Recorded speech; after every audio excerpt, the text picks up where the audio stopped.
Bagi Anda yang sudah atau belum menikah, tentu Anda akan sangat membutuhkan ini semua.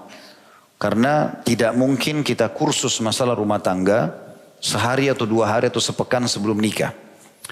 Banyak orang tua, dia coba memberikan kursus ringkas anaknya, baik perempuan ataupun laki-laki, sehari 2 hari sebelum menikah.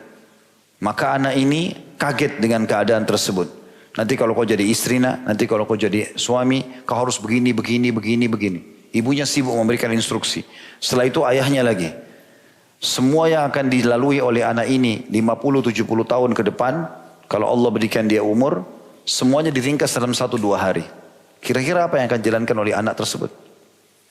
Maka solusi yang terbaik adalah mempelajari jauh sebelum pernikahan tersebut, apa saja itu pernikahan. Mirip teman-teman kalau mau kerja di satu perusahaan, maka harus tahu di mana alamatnya, apa jenis pekerjaannya, jam kerjanya, berapa gajinya, apa fasilitasnya, apa larangan-larangannya di perusahaan itu, apa tugas kita, apa kewajibannya, kemudian apa hak kita. Ini semuanya kalau kita tahu, kita masuk di perusahaan tersebut dalam kondisi lapang dada. Tapi kalau kita terjun bebas saja, bisa saja kita dilempar di sebuah pulau atau di sebuah hutan. Nanti kalau kita sudah masuk gajinya nggak cocok, jam kerjanya nggak cocok, tempatnya nggak cocok, segala macam. Akhirnya kita keluar. Nah itu yang terjadi pada rumah tangga yang tidak dibangun dengan ilmu. Sehingga baru 1-2 bulan menikah, cerai. 1-2 minggu menikah, cerai.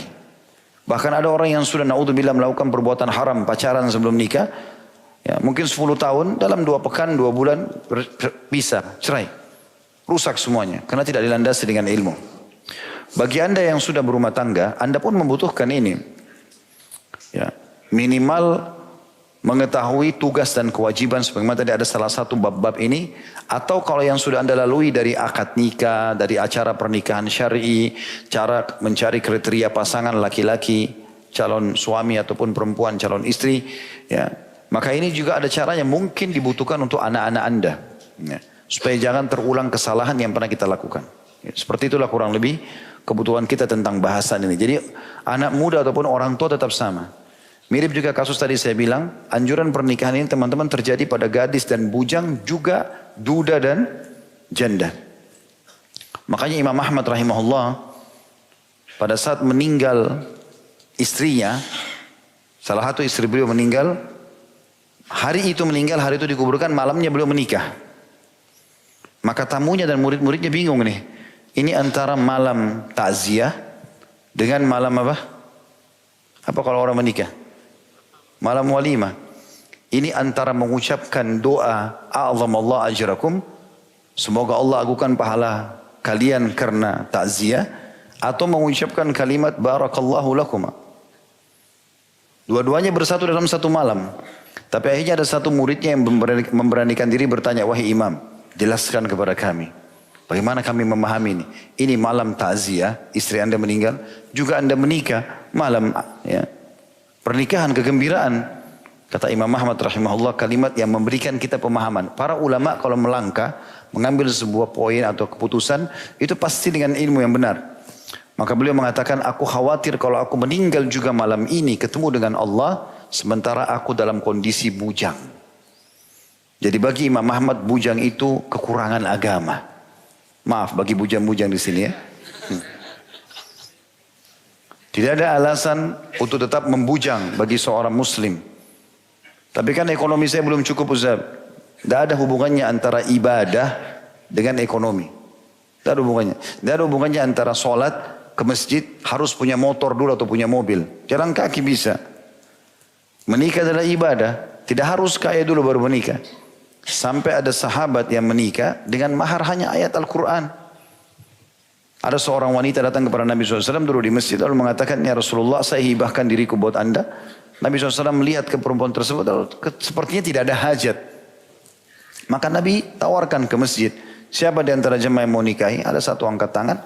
Kata Nabi SAW, coba pulang ke rumahmu carilah sesuatu yang kau bisa jadikan mahar. Walaupun cincin dari besi. Bukan perak lagi. Besi saja kamu lengkungin bawa ke sini. Dia ke rumahnya dia balik mengatakan tidak ada ya Rasulullah. Kata Nabi SAW, kau punya hafalan ayat-ayat Al-Quran? Kata dia iya. Kata Nabi SAW, saya nikahkan kau dengan wanita ini dengan mahar ayat-ayat Al-Quran itu. menikah jadi suami istri padahal miskin. Itu salah satu nanti akan kita singgung tentang masalah kafa'ah atau kufu, kesepadanan. Jadi kalau antum di sini laki-laki gajinya cuma 2 juta, ya harus nikah dengan perempuan yang bedaknya juga cuma 50.000. Supaya uangnya cukup. Kalau antum nikah dengan perempuan yang kosmetikanya 2,5 juta, 5 juta, tiap bulan utang nanti. Itu namanya kafa'ah. Jangan juga sok-sokan nikah sama orang asing. Bahasanya beda, makanannya beda, tradisinya beda. Tidak sekufu nanti. Hanya karena oh ini bule, oh ini, oh itu, ini. Padahal dia tidak bisa sejalan. Kenapa enggak menikah sama orang yang sama-sama suka makan tempe? Sayur asam, orang biasa makan bakso, biasa dengan cuaca. Kecuali orang keturunan yang tinggal di negara kita beda. Sudah sama dengan kita gitu kan. Tapi kalau enggak, orang asing hanya karena mau dipuji oleh orang, ini nanti tidak sekufu. Atau pendidikan kita sangat tinggi, menikah dengan orang tidak ada pendidikannya. Jadi kalau ngomong enggak nyambung gitu kan. Atau kita miskin nikah sama orang yang kaya sekali. Ini juga jadi masalah. Ini masalah kekufuan semuanya. Jadi menikah juga dengan orang yang tidak mampu. Saya ingat dulu saya punya seorang dosen. Beliau ketua Mu'allaf Center di Madinah. Masya Allah. Memang seorang da'i. Dan cara penyampaian dakwanya itu luar biasa. Dia kalau masuk di kelas 50 menit ceramah. Kita nggak sadar sudah habis waktu. Kalau ngomong enak sekali. Dia tulus gitu nyampein. Salah satu yang pernah disinggung di kelas. Dia ngajar tentang tarikh dakwah. Sejarah dakwah. Bagaimana sih sejarah dakwah awal, bagaimana para nabi-nabi berdakwah, bagaimana bisa menyampaikan retorika yang benar, cobaan-cobaan yang mereka lalui dan seterusnya. Dia sempat bilang, kalau da'i di dunia ini yang paling enak itu Indonesia. Saya sama teman-teman Indonesia saling lirik-lirikan. Kok Indonesia disebut sama beliau, ini ada apa? Dia bilang karena di Indonesia mudah sekali menikah. Orang tidak perlu khawatir dengan pelanggaran-pelanggaran agama. Mungkin beliau tidak terlalu banyak faham. Kalau di sini juga banyak perzinahan gitu kan. Tetapi orang bisa menikah dengan perangkat alat sholat.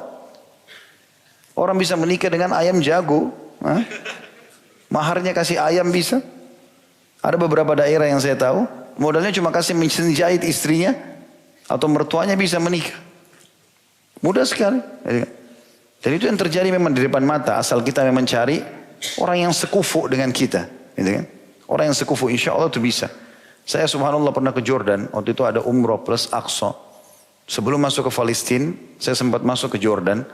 Di kota Petra, salah satu 7 keajaiban dunia untuk membawa jemaah melihat di situ. Bagaimana keajaiban yang Allah tunjukkan tanda-tanda kebesarannya ada di situ. Intinya ada satu orang asli Jordan, dia kerjanya punya kuda itu disewain sama dia.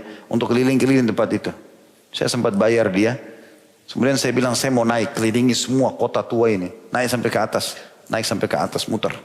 Lama mungkin 1 jam. Saya sambil ngobrol. Di antara saya ngobrol itu masalah tradisi pernikahan mereka di Jordan gitu. Maka saya bilang, sudah menikah? Dia bilang belum. Berapa umur kamu? Kalau nggak salah umurnya itu 34 atau 35. Kenapa belum menikah? Bukankah Rasulullah SAW menikah di umur 25 tahun? Dia bilang di sini susah menikah. Kenapa susah menikah? Tinggi sekali maharnya. Mahal biayanya. Saya iseng tanya, emang berapa biayanya? Dia bilang orang yang paling biasa kalau nikah sini, kalau dalam dolar, $100.000. Tahu berapa itu? 1,4 miliar. Antum tinggal beli ayam jago. Bawa ke kampung. Lamar orang dikasih. Modal Al-Quran dikasih. Ya. Apalagi kalau antum orang baik. Allah tawarkan. Seperti itulah.